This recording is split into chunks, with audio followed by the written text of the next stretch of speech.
दोस्तों, आज की कहानी में एक स्पोर्टिंग हीरो मनु बकर आज तक कभी भी ऐसा नहीं हुआ कि किसी भारतीय एथलीट ने एक ही ओलंपिक इवेंट में 2 मेडल जीते हों। दोस्तों,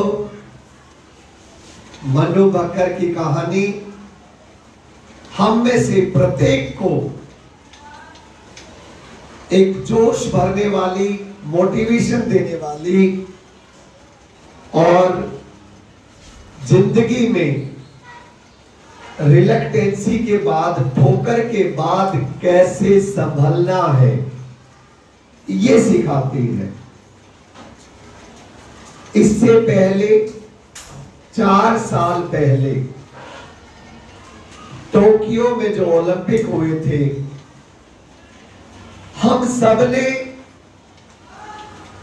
एक ऐसी लड़की की तस्वीर देखी टेलीविजन पर जो हर कोशिश के बाद उसकी आंखों में आंसू होते थे।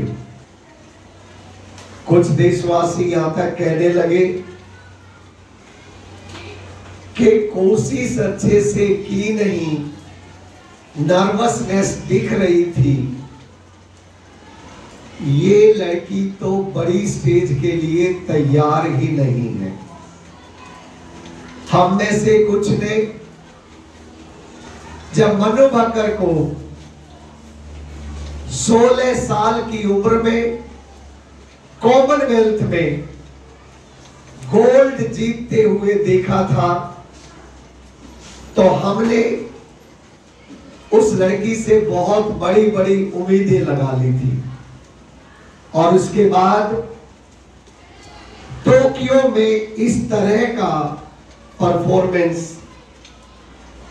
उसे तो अपसेट कर ही गया, हम सबको भी अपसेट कर गया था। दोस्तों, ये कहानी थोड़ा पीछे से शुरुआत होती है। पिता रामकिशन की और मां सुमेधा की ये लाडली बिटिया झज्जर के स्कूल में, झज्जर में इनका पालन पोषण हुआ। जब वहां पर जाती थी तो हर 2-3 महीने में इनकी पसंद बदल जाती थी। इनका क्रिकेट में इंटरेस्ट था, इनका कबड्डी में इंटरेस्ट हुआ, और भी 1-2 खेलों में इंटरेस्ट हुआ।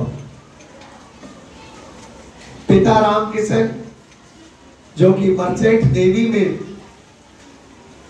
सर्विस कर चुके थे, उन्होंने जब बिटिया के इंटरेस्ट को रोज बदलते देखा तो एक अच्छे मोटिवेटर पिता की तरह से उन्होंने अंदाजा लगाया कि क्या किया जाए। और वो एक दिन अपनी बिटिया को एक सरप्राइज देने के लिए निकले। वो उनको लेकर के गए एक शूटिंग रेंज पर, और उस दिन जब शूटिंग रेंज पर लेकर गए, वहां पर राणा साहब जैसे दिग्गजों से जब उनका संपर्क हुआ तो फिर मनु ने कभी पीछे मुड़कर नहीं देखा। और उसका परिणाम था एक कड़ी मेहनत के बाद, लगन के बाद, वो कॉमनवेल्थ का गोल्ड मेडल। लेकिन फिर अचानक उस लड़की को ऐसा क्या हो गया कि टोक्यो में बस कोशिश और आंसू, कोशिश और आंसू।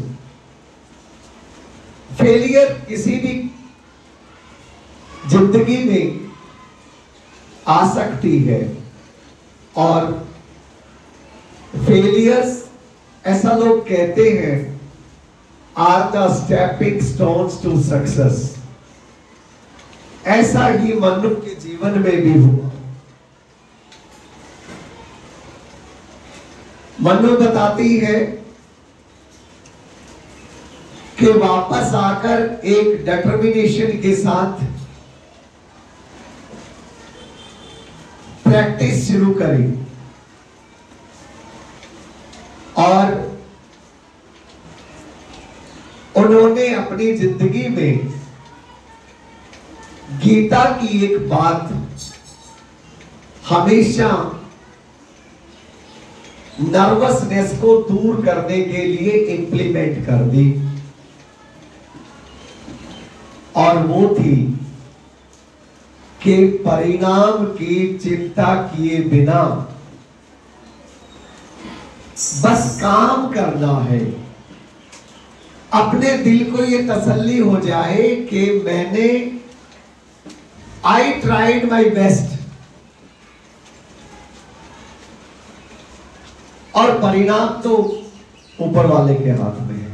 वे हंसकर कहती हैं इंडियन एक्सप्रेस को एक इंटरव्यू में कि मैं थोड़ी सी रिलीजियस हो गई थी, उतनी ही कि गीता की कुछ पंक्तियां मैंने अपने दिल में बिठा ली, लेकिन कट्टर नहीं। And this worked. उन्होंने हुसैन बोल्ट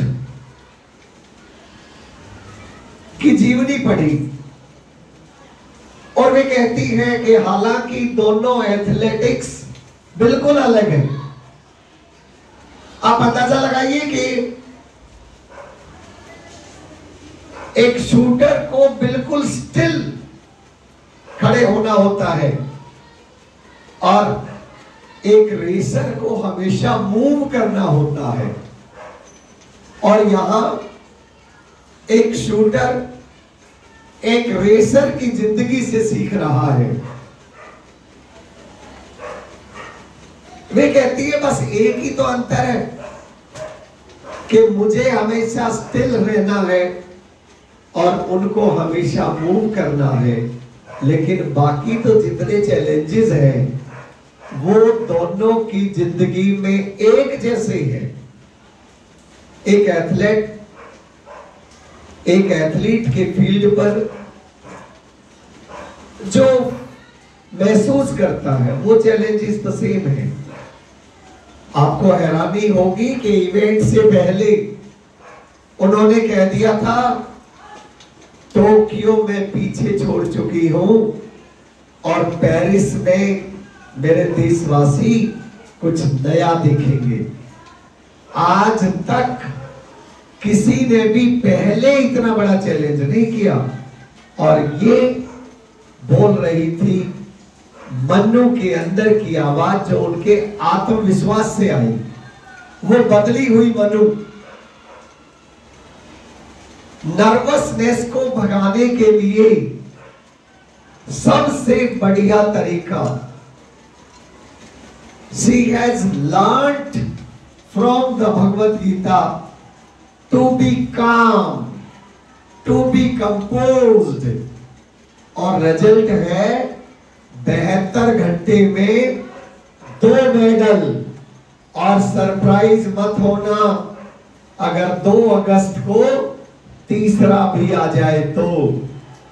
हम सब उनको बहुत बहुत शुभकामनाएं भी देंगे, पूरा देश उनके साथ है कि 2 अगस्त को एक और लाइए। आपने इतिहास तो रच दिया, उस इतिहास को, अपने ही रचे हुए इतिहास को 4-5 दिन के अंदर ही और बड़ा कर दीजिए।